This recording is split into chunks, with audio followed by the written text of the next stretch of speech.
Welcome everyone. This is a Legacy School Science lesson on chemistry for year 8 about the structure of the atom. You will need for this lesson your Science Checkpoint Book 3, pages 112 to 119. We will start this lesson about the discovery of the structure of the atom by learning a little bit of history on the scientist who led to the discovery of the structure of the atom. Firstly comes Thales. He lived in Miltus on the coast of the Mediterranean, and this made him think that perhaps the world had formed from water. Anaximus, he is a student who was a student of Thales, disagreed with him and thought that everything was made of air. Then came Democritus.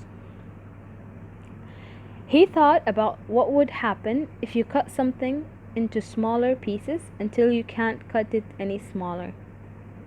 He concluded that you would come to an indivisible particle, which he called the atom. Then came Aristotle.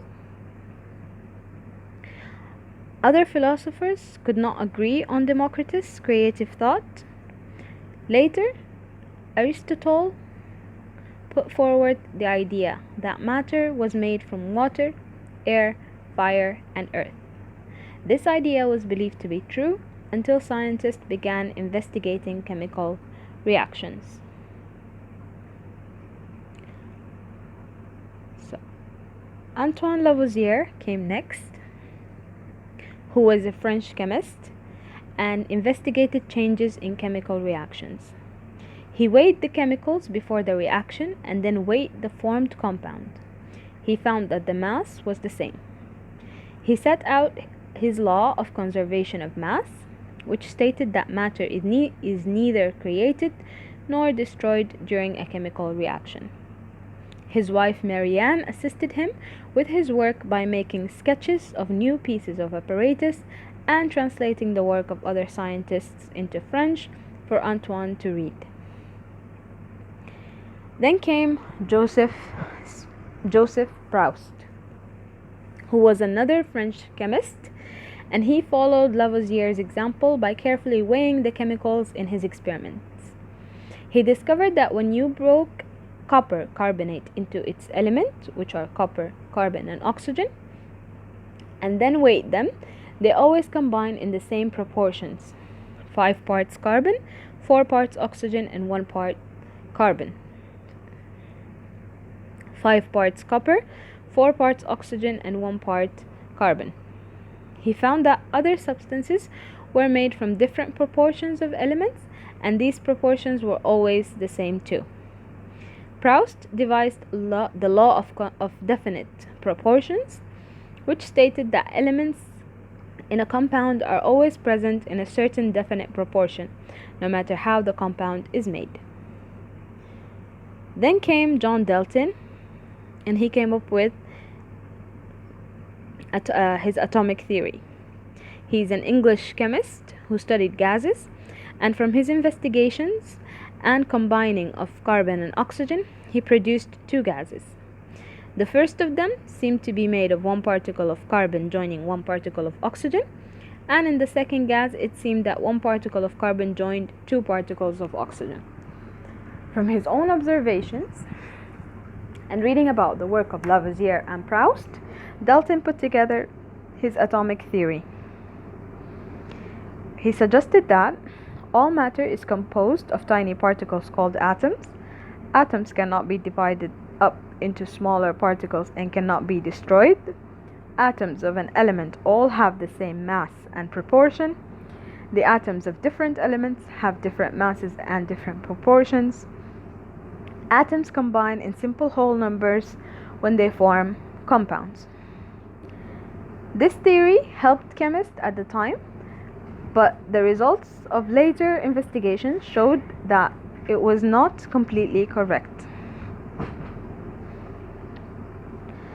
Then came William Prout, who was an English chemist, and he studied the atomic weight of different elements and thought that he could use them to explain the structure of the atom.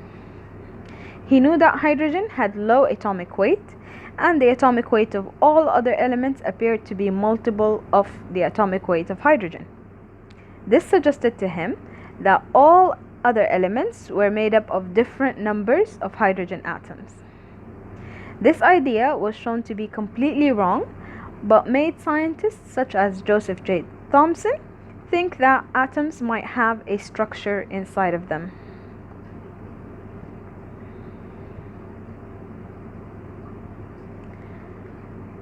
So, Joseph J. Thomson investigated rays produced by an apparatus called the cathode ray tube, which produces rays when connected to an electrical current.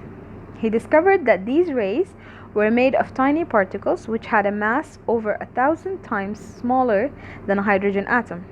He called them corpuscles. Another scientist, George Stoney, changed their name to electrons. In 1904, Thomson devised a model of the structure of the atom from his studies on electrons. He knew that electrons were negatively charged and atoms were neutral, so the negatively charged electrons must be balanced by a positive substance in the atom. He described the atom as being like a plum pudding, with the negatively charged electrons being surrounded by a positively charged pudding. This is a picture of a plum pudding. So he assumed that the negatively charged electrons, which are the plum parts, the brown dots, must be covered by a positive pudding for the atom to be neutral. Then came Ernest Rutherford. After his successful studies on electricity and magnetism, he moved to Cambridge and worked with Joseph J. Thomson. He spent time studying radioactive material and radiations they produced with Paul Villard. Between them, they discovered 3 types of radiation: alpha particles, beta particles, and gamma rays.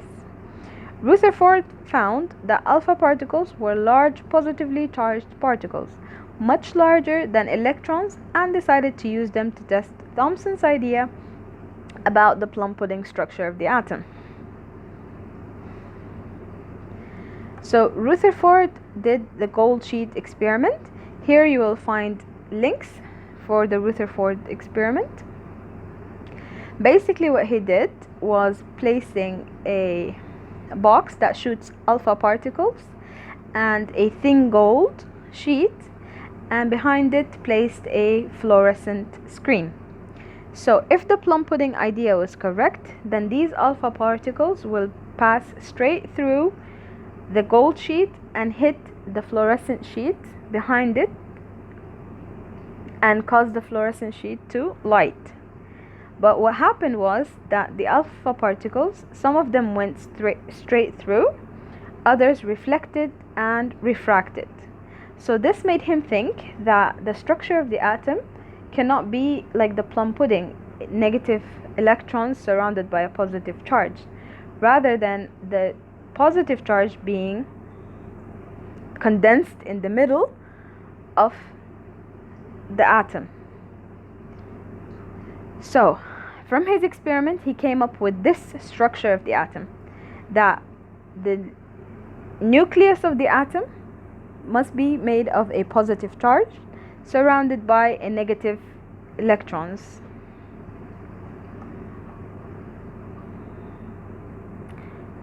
The structure of the atom is about 10 millionth of a millimeter across.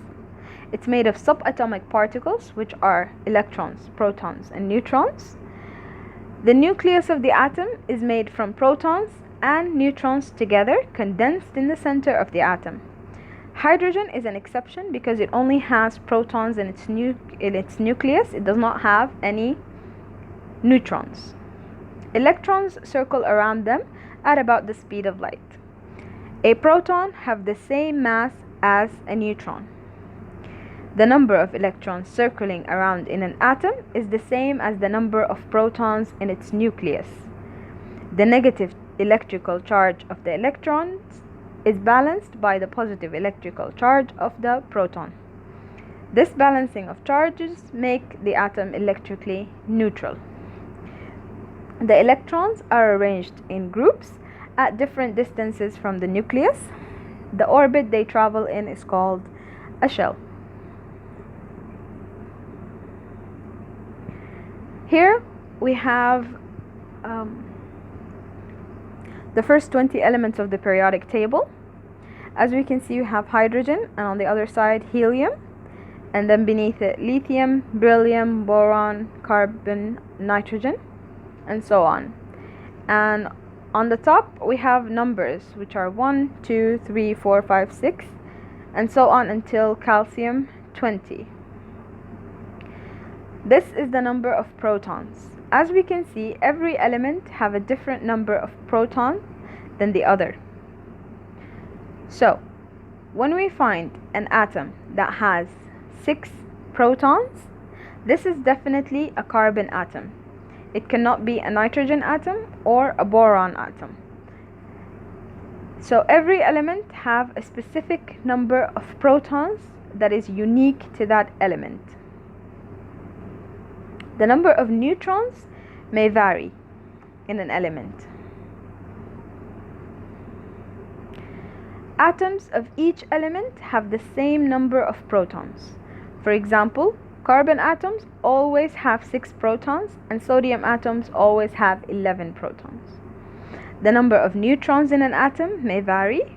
For example, most carbon atoms have 6 protons, and about 1%